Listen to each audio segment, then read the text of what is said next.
Chapter 5. Increasing Life. You must get rid of the last vestige of the old idea that there is a Deity whose will it is that you should be poor, or whose purposes may be served by keeping you in poverty.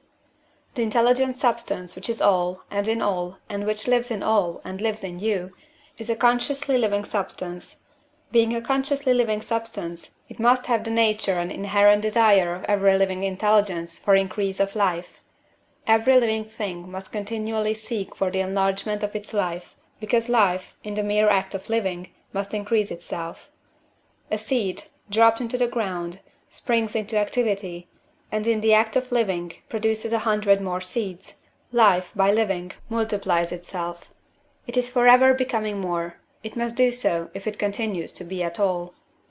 Intelligence is under the same necessity for continuous increase. Every thought we think makes it necessary for us to think another thought.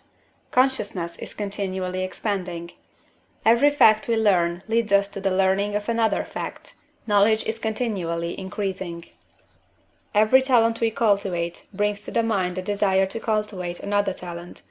We are subject to the urge of life, seeking expression, which ever drives us on to know more, to do more, and to be more.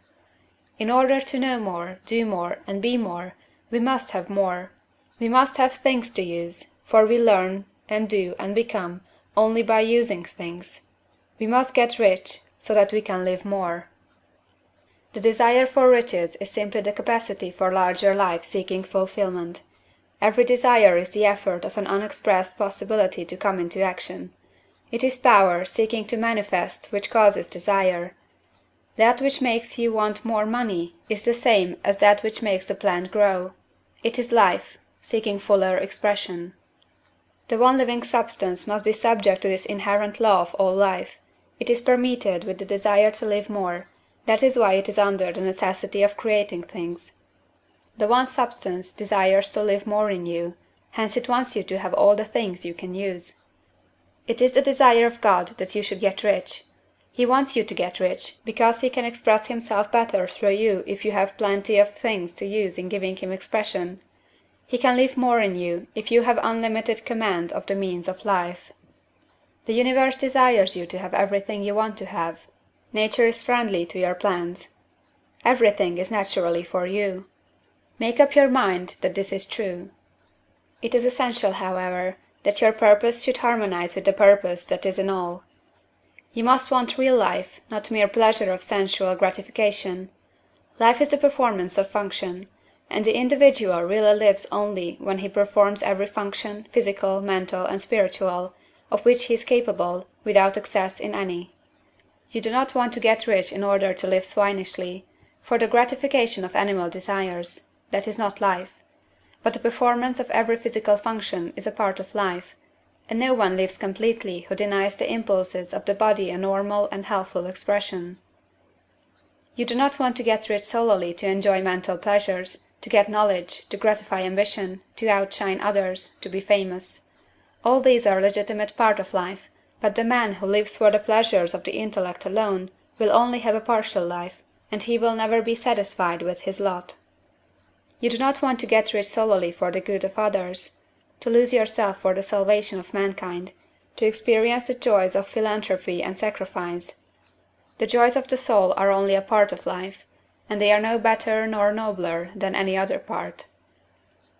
You want to get rich in order that you may eat, drink, and be merry when it is time to do these things, in order that you may surround yourself with beautiful things, see distant lands, feed your mind, and develop your intellect, in order that you may love men and do kind things, and be able to play a good part in helping the world to find truth. But remember that extreme altruism is no better nor nobler than extreme selfishness. Both are mistakes. Get rid of the idea that God wants you to sacrifice yourself for others, and that you can secure his favor by doing so. God requires nothing of the kind. What he wants you is that you should make the most of yourself, for yourself, and for others. And you can help others more by making the most of yourself than in any other way. You can make the most of yourself only by getting rich, so it is right and praiseworthy that you should give your first and best thought to the work of acquiring wealth.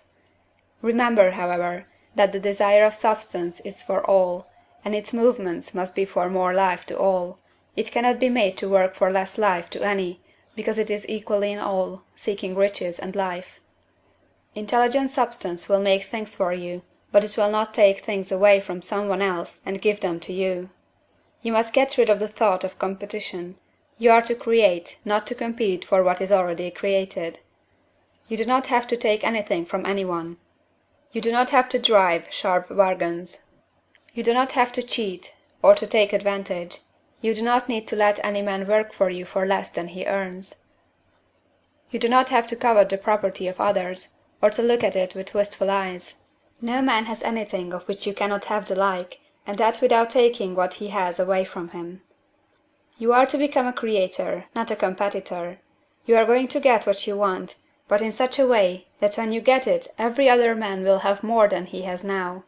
I am aware that there are men who get a vast amount of money by proceeding in direct opposition to the statements in the paragraph above, and may add a word of explanation here. Men of the plutocratic type, who become very rich, do so sometimes purely by their extraordinary ability on the plane of competition, and sometimes they unconsciously relate themselves to substance in its great purposes and movements for the general racial upbuilding through industrial evolution. Rockefeller, Carnegie, Morgan, and others have been the unconscious agents of the supreme in the necessary work of systematizing and organizing productive industry, and in the end, their work will contribute immensely toward increased life for all. Their day is nearly over. They have organized production, and will soon be succeeded by the agents of the multitude, who will organize the machinery of distribution. The multimillionaires are like the monster reptiles of the prehistoric eras. They play a necessary part in the evolutionary process, but the same power which produced them will dispose of them. And it is well to bear in mind that they have never been really rich. A record of the private lives of most of this class will show that they have really been the most abject and wretched of the poor. Riches secured on the competitive plane are never satisfactory and permanent. They are yours today and another's tomorrow. Remember, if you are to become rich in a scientific and certain way, you must rise entirely out of the competitive thought. You must never think for a moment that the supply is limited. Just as soon as you begin to think that all the money is being cornered and controlled by bankers and others, and that you must exert yourself to get laws passed to stop this process and so on, in that moment you drop into the competitive mind, and your power to cause creation is gone for the time being, and what is worse, you will probably arrest the creative movements you have already instituted. Know that there are countless millions of dollars worth of gold in the mountains of the earth, not yet brought to light, and know that if there were not, more would be created from thinking substance to supply your needs. Know that the money you need will come, even if it is necessary for 1,000 men to be led to the discovery of new gold mines tomorrow. Never look at the visible supply, look always at the limitless riches in formless substance, and know that they are coming to you as fast as you can receive and use them. Nobody, by cornering the visible supply, can prevent you from getting what is yours. So never allow yourself to think for an instant that all the best building spots will be taken before you get ready to build your house, unless you hurry. Never worry about the trusts and combines, and get anxious for fear they will soon come to own the whole earth. Never get afraid that you will lose what you want because some other person beats you to it. That cannot possibly happen. You are not seeking anything that is possessed by anybody else. You are causing what you want to be created from formless substance, and the supply is without limits. Stick to the formulated statement. There is a thinking stuff from which all things are made, and which, in its original state, permeates, penetrates, and fills the interspaces of the universe. A thought, in this substance, produces the thing that is imaged by the thought.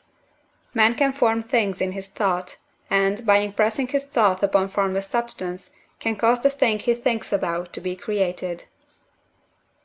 End of chapter 5.